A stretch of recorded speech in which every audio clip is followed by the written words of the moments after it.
Selamat malam semuanya. Kita lanjut ke pertemuan kita yang terakhir untuk mata kuliah estimasi biaya, yaitu mengenai produk rusak, cacat, dan sisa. Ya, sekarang kita akan bahas bagaimana kita menghitung produk akhir ketika kondisinya rusak ataupun cacat dan merupakan sisaan.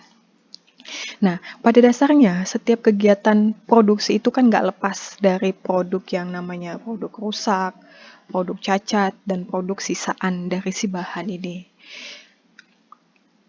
Akibat dari penggunaan teknologi kah, atau bahkan bisa jadi ya memang ya bahan itu sendiri yang ketika dalam proses produksi ada masalah atau bisa jadi karena permasalahan mesin yang mengakibatkan memang produk ini harus ada. Tetapi perlu diketahui bahwa pada dasarnya produk rusak, cacat, ataupun sisa ini memang yang kejadian yang tidak bisa terhindarkan ketika aktivitas produksi dilakukan. Ya, tidak terpisahkan lah. Bahkan pada tingkat operasi yang paling efisien sekalipun, produk rusak ataupun cacat ini juga tidak bisa terhindarkan, tidak bisa dihilangkan. Itulah kenapa efisiensi sulit untuk mencapai 100%. Ya. Nah, beberapa dari mereka itu akan dianggap sebagai kerugian karena memang target perusahaan bisa menghasilkan 1000 pieces, ternyata ada yang cacat 300 misalnya. Otomatis kan 300 ini ya kalaupun dijual ke pasaran dengan nilai yang sangat rendah daripada si harga yang sudah ditetapkan. Ya, maka memang perlu yang namanya bagaimana perusahaan itu bisa mengantisipasi bahkan setidaknya mengurangi pada tingkat yang minimal sehingga kerugiannya tidak terlalu besar. Maka dari itu perlu tindakan pelaporan secara detail. Berapa banyak sih kerusakannya, berapa banyak biaya yang dibutuhkan dialokasikan untuk si produk rusak ataupun cacat ini. Nah, produk rusak itu sebenarnya apa? Produk rusak itu merupakan unit produk yang sebenarnya keadaan fisiknya itu tidak bisa dianggap sebagai produk yang sempurna. Ketika dia menjadi produk akhir, keadaan secara fisik dia tidak bisa dinyatakan lulus quality control. Atau dengan kata lain, QC katakan ini harus dibuang. Atau kalau memang harus dijual karena kerusakannya cuma sedikit, bisa dijual di harga yang paling rendah. Karena tidak mungkin perusahaan itu tidak mungkin mendistribusikan produk yang keluar dari pabrik dalam kondisi cacat. Walaupun pada dasarnya kita sering lihat ya, di etalase, di pajangan produk itu terkadang banyak yang kita lihat kemasannya yang sudah rusak. Tetapi pada dasarnya dari perusahaan itu tidak diperbolehkan, QC tidak akan memberikan jalur keluar untuk produk-produk yang bahkan kemasannya sekalipun rusak. Bisa jadi memang ketika distribusi. Oke, produk rusak ini terdiri dari beberapa karakter. Yang pertama, ketika dia terjadi pada tingkat produk itu 100% sudah selesai. Atau bisa jadi dia di bawah tingkat 100% itu. Jadi sebelum selesai 100% dia sudah mengalami kerusakan. Ya, nah produk rusak ini ada yang bersifat normal, ada yang bersifat abnormal. Produk yang dikatakan bersifat normal ketika dia terjadi pada tingkat yang sudah diestimasi, gitu ya. Jadi perusahaan memang sudah merencanakan toleransinya berapa persen, efisiensinya berapa persen untuk aktivitas yang akan terjadi pada periode itu. Sehingga ketika ada sejumlah produk rusak yang terjadi waktu aktivitas produksi ini berjalan, maka mereka sudah mengestimasi bahwa sekian pieces ini akan rusak, pasti akan terjadi kerusakan. Nah, ada lagi yang namanya produk rusak yang bersifat abnormal, artinya dia di luar kategori normal.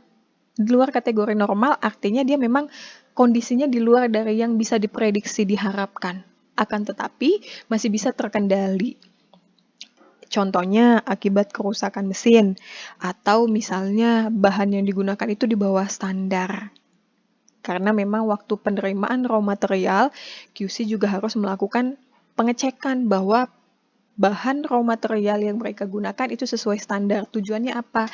Itulah kenapa setiap perusahaan mengharapkan bahan baku yang sesuai standar untuk mengurangi adanya produk rusak ataupun cacat ketika aktivitas berjalan. Nah, Sehingga dengan adanya produk rusak ini, bagaimana harga pokoknya atau biaya produksinya? Harga pokoknya itu akan meliputi seluruh biaya yang terjadi sampai di tingkat penyelesaian atau di mana produk rusak ini diketahui identitasnya. Bisa ditambah ataupun dikurangi dengan harga jualnya. Ditambah biaya penjualannya dikurangi dengan harga jualnya. Kita nanti lihat akan dicontoh. Bagaimana bisa kita menghitung untuk si produk yang rusak atau unit fisiknya tadi, fisiknya tidak layak jual, tapi kita masih mengusahakan untuk menjualnya.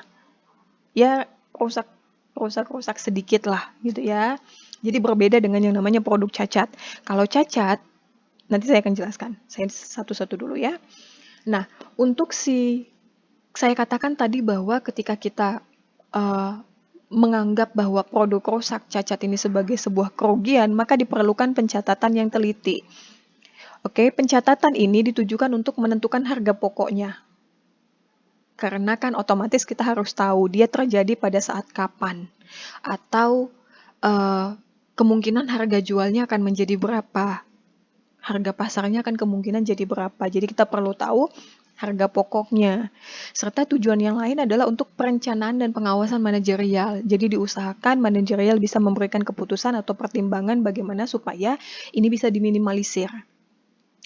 Kenapa perlu ditentukan harga pokok? Karena akan menyangkut alokasi biaya kepada produk tersebut.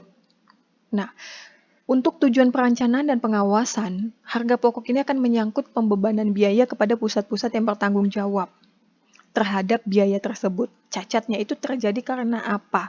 Karena tadi kan konsepnya adalah produk rusak bisa terjadi saat 100% sudah selesai. Nah, ini akan dibebankan ke departemen-departemen mana nih? Gitu ya. Nah, produk rusak normal ataupun abnormal itu akan dianggap sebagai kerugian. Khusus untuk abnormal, dia akan dikenakan biaya yang namanya product cost. Karena dianggap tidak memberikan manfaat, tidak bisa dijual langsung. Karena rusaknya tingkat parah, itu dinamakan cacat. Ya, jadi cacat itu sebenarnya rusak tapi tingkatnya lebih parah. Penampakannya ya nggak layak jual lah, gitu ya. Contohnya, diketahui data sebuah produksi dengan jumlahnya 25.000, ternyata dihasilkan produk akhirnya adalah 21.250. Itu produk yang sempurna. Oke, yang tidak ada cacat ataupun rusak. Nah, produk yang mengalami kerusakan bisa diidentifikasi sebagai rusak normal dan rusak abnormal. Dengan rusak normal sebanyak 2.500 pieces dan rusak abnormalnya 1.250 pieces. Jadi kalau di total 25.000 ya. Nah, data biaya yang terjadi untuk aktivitas produksi tersebut 25.000 pieces ini, data biayanya adalah 2,5 juta untuk bahan baku atau ya per unitnya sekitar 100. Untuk tenaga kerjanya biayanya adalah 4 juta. Untuk overhead itu 6 juta. Oke, tidak ada biaya yang lain-lain. Jumlahnya, jadi untuk menghasilkan 25.000 produk itu, jumlah biaya yang dikeluarkan adalah 12.500.000 atau harga pokoknya adalah Rp500 per unit. Oke, ternyata produk yang rusak normal ini masih bisa ditolerir untuk dijual kembali dengan harga jual 187.500 untuk 2.500 pieces ini. Atau kita hitung senilai Rp75 per unit. Jadi 187.500 kalau saya bagikan dengan 2.500, maka per unitnya adalah Rp75. Lakunya seperti itu. Jadi jauh ya, itulah kenapa perusahaan menganggap ini sebagai kerugian. Karena akan mengurangi arus kasnya juga nanti, laba ruginya pasti akan berkurang. Nah, harga pokok produk akhir kalau misalnya dia tidak mengalami kerusakan, maka ya 500 per unit tadi ini. Kalau tidak mengalami kerusakan. Tetapi karena mengalami kerusakan, maka harga pokoknya itu menjadi 588 per unit. Jadi 12.500.000 saya bagikan dengan yang produk siap dijual yang sempurna itu 21.250 unit, maka harga pokok per unit itu cuma menjadi naik 588 per unit. Mungkin kalau kita lihat kenaikannya cuma Rp88. Ternyata kalau kita kalikan ya lumayan ya gitu loh.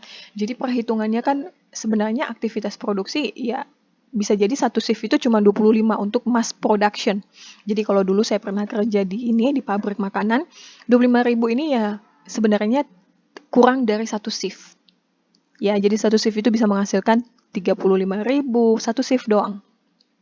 Jadi bayangkan kalau ternyata harga pokok produk itu hanya dari biaya bahan baku, tenaga kerja, dan BOP-nya sendiri 588, belum lagi biaya administrasi, belum lagi distribusi, belum lagi pemasaran, maka biaya yang sampai ke tangan konsumen, harga jualnya akan menjadi lebih mahal.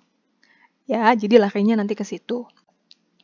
Oke, sekarang kita akan hitung alokasi biayanya, karena kita akan berkaitan sebenarnya berapa alokasi biayanya untuk si produk yang rusak normal maupun rusak abnormal ini. Kalau kita lihat dari produk normal, ternyata alokasi biayanya adalah dari 12.500.000 itu hanya sekitar 10.625.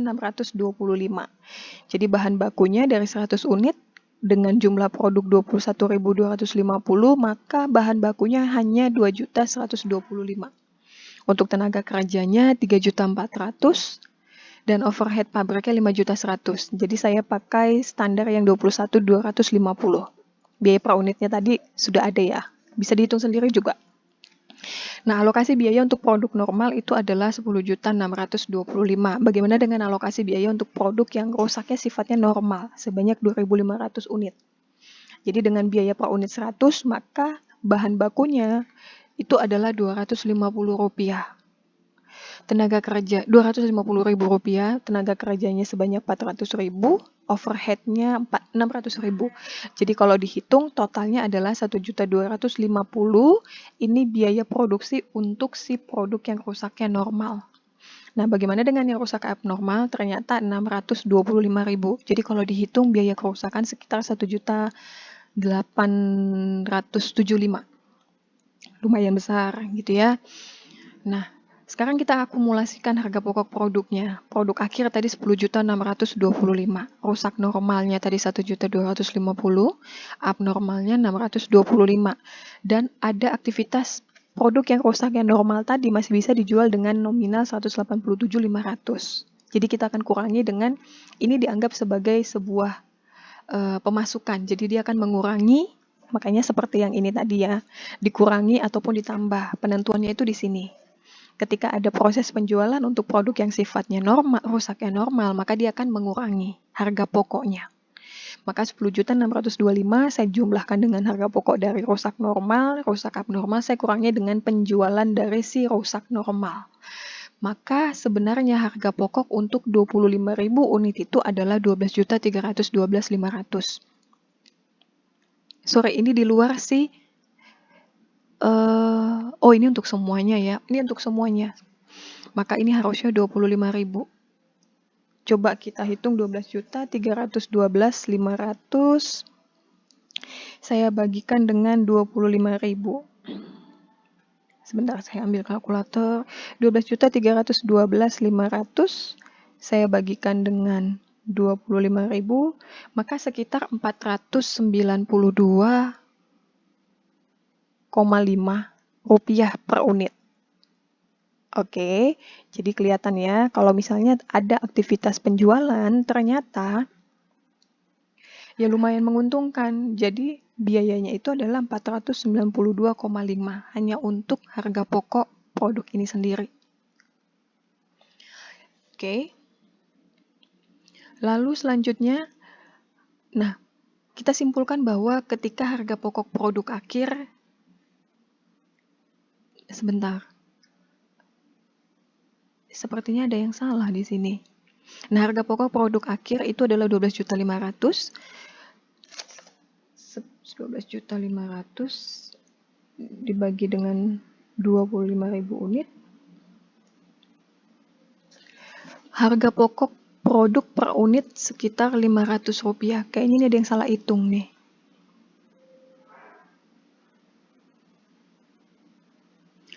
Seharusnya ini tidak masuk karena kita menghitung ini harus ada pengerjaan tambahan produk yang untuk rusaknya abnormal. Harusnya ini sebentar ya, saya hitung ulang ya. 10.625 tambah 1.250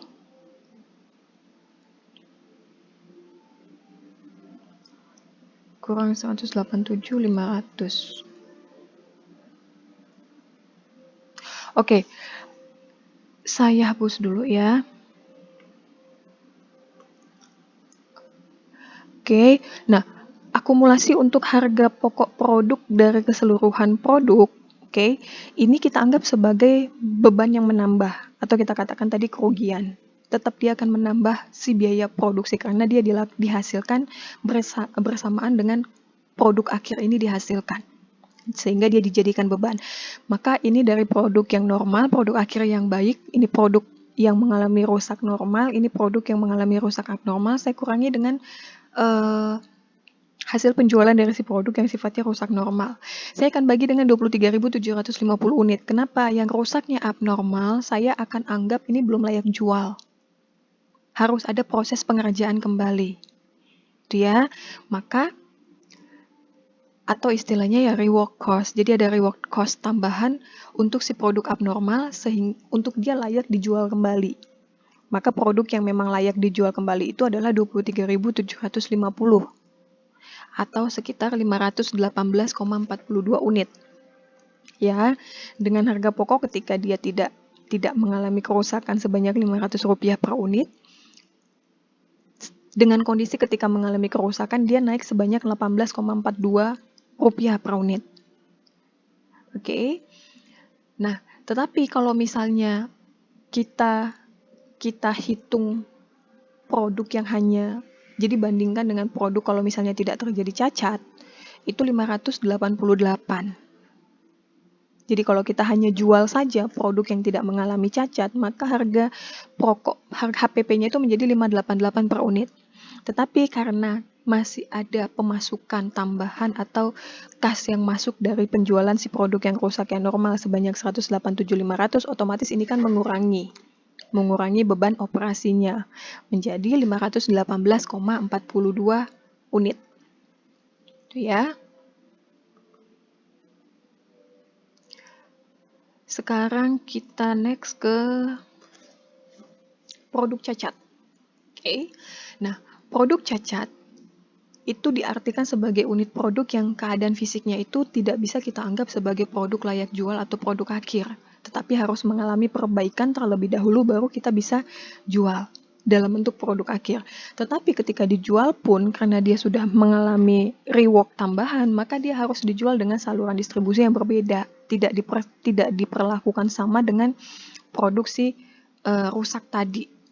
Jadi ya ini ya beda lah gitu. Makanya kalau misalnya kalian buka e-commerce gitu ya, ada yang menjual barang ya produk cacat dari pabrik gitu ya dengan harga yang lebih murah. Jenisnya raw materialnya sama, tetapi mungkin kerusakannya itu berbeda dan mengalami pengerjaan ulang. Oke. Nah, produk cacat ini akan menjadi masalah karena dia memang harus menimbulkan biaya tambahan. Dia harus menimbulkan biaya tambahan untuk bisa dianggap untuk setidaknya mengurangi beban perusahaan, biaya operasi perusahaan. Nah, produk cacat bukan menjadi hal yang wajar atau biasa karena proses pengerjaan pesanan tertentu. Oke, dia akan menjadi hal yang wajar karena pengerjaan terhadap pesanan tertentu. Ya, maka rework cost-nya bisa dibebankan sebagai tambahan biaya produksi pesanan yang bersangkutan. Ini untuk kasusnya produk pesanan. Oke.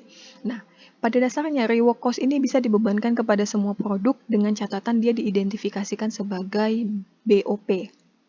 Ya, jadi dia dimasukkan ke dalam BOP, bukan ke raw material, bukan ke tenaga kerja, tetapi dia dimasukkan ke dalam BOP, tarif BOP-nya. Oke, produk rusak abnormal ini tadi perlu mengalami kelanjutan yang tadi ya, perlu mengalami proses tambahan atau rework cost, atau kita anggap sebagai dia sebenarnya cacat. Tadi produk normal itu alokasi biayanya 10.625, rusak normal 1.250. Abnormal tadi ada sebanyak 1.250 unit. Jadi kalau kita hitung HPP-nya dari bahan baku, tenaga kerja serta BOP, nominalnya tadi kan adalah 625. Perlu ada yang namanya rework cost. Oke, rework cost itu dibebankan kepada overhead. Tetapi kita perlu menghitung tenaga kerjanya, karena kan harus dikerjakan oleh orang juga. Maka mereka yang mengerjakan produk rusak abnormal ini perlu diberi tambahan gaji ya, istilahnya seperti itu. Maka per unitnya dia menjadi naik, kelihatan ya, per unitnya dia menjadi naik. Dari tenaga kerja tadi 160, per unit menjadi 200. Itulah kenapa produk cacat ataupun rusak abnormal ini dianggap merugikan. Karena semuanya pasti akan menjadi bertambah biayanya. Oke. Biaya rework-nya adalah 1.100.000. Maka alokasi biaya untuk harga pokok produk ketika saya sudah memperhitungkan rework cost terhadap rusak abnormal ataupun cacat ini, itu ada tambahan 1.100.000. Oke, kalau tadi saya mengurangi ini, maka saya menambahkan 1.100.000-nya. Jadi kalau saya hitung 10.625, saya jumlahkan dengan 1.250, saya jumlahkan dengan 625, saya jumlahkan lagi dengan 1.100.000. Pengerjaan akibat si produk yang rusaknya abnormal, saya kurangi dengan penjualan si produk yang rusaknya normal.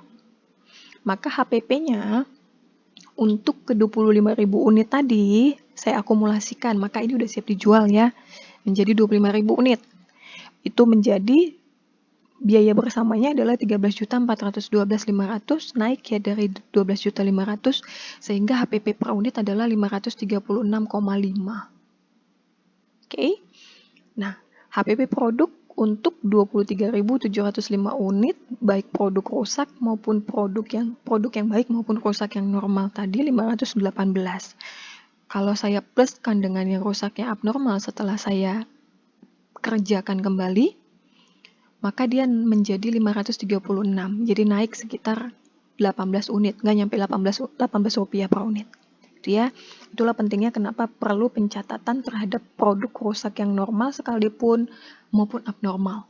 Karena memang pada dasarnya berfungsi untuk pengawasan si manajerial, apa yang harus dilakukan ketika biaya harga pokok produk ini naik dari yang telah ditentukan.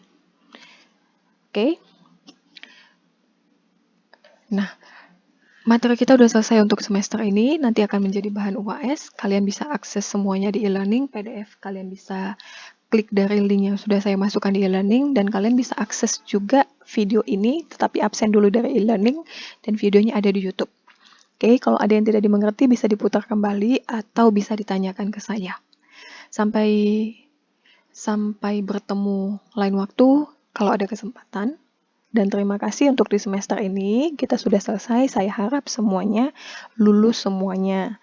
Nilainya baik ya. Selamat malam.